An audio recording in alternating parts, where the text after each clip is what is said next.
In the autumn of 1918, as World War I raged across Europe, a far deadlier enemy was silently spreading through cities and armies worldwide.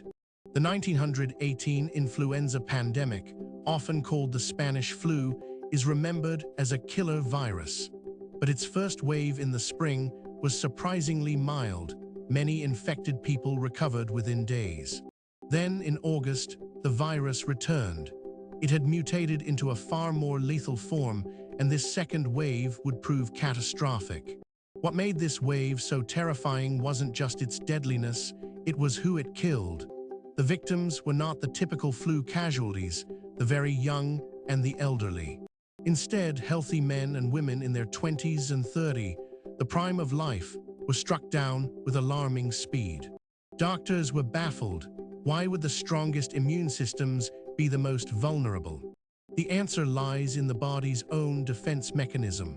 When the virus invaded the lungs, the immune system launched a massive counterattack. In young, robust individuals, that response was so overzealous, it became self-destructive. White blood cells flooded the lungs, releasing inflammatory chemicals called cytokines. This cytokine storm caused severe inflammation, damaging the delicate lung tissue and filling the air sacs with fluid. In effect, the body's attempt to fight the virus drowned the patient from within. One Philadelphia physician described the scene.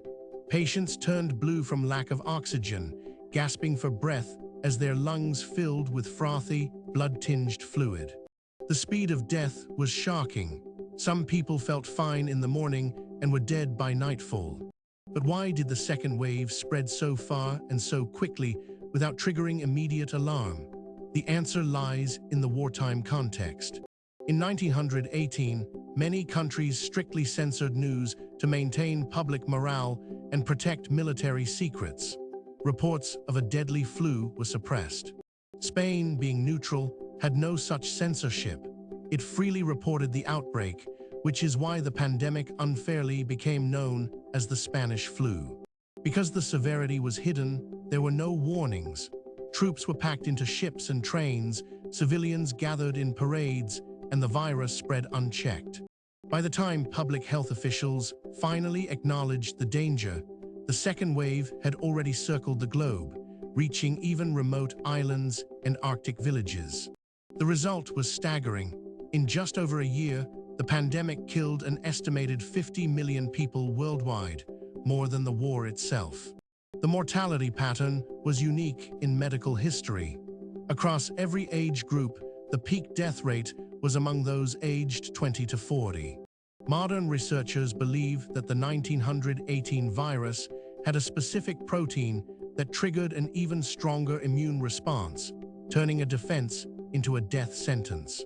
Today, the 1918 pandemic stands as a stark reminder of how a virus can exploit both our biology and our institutions. It teaches us that transparency in public health is as critical as any vaccine, and that the greatest enemy can sometimes be our own body's most powerful weapon. Subscribe for more stories like this.